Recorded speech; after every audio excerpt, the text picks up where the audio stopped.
Em 58 foi Pelé. Em 62 foi o Mané. Em 70 o Esquadrão. Primeiro a ser tricampeão. 94 Romário. 2010 Fenômeno.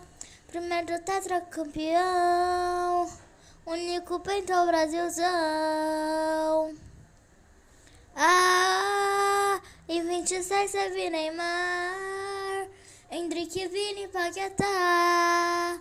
Melhores da nossa seleção. Brasil é hexacampeão. Brasil, olê, olê, olê. Brasil, olê, olê, olê. Brasil, olê, olê, olê. Brasil, olê.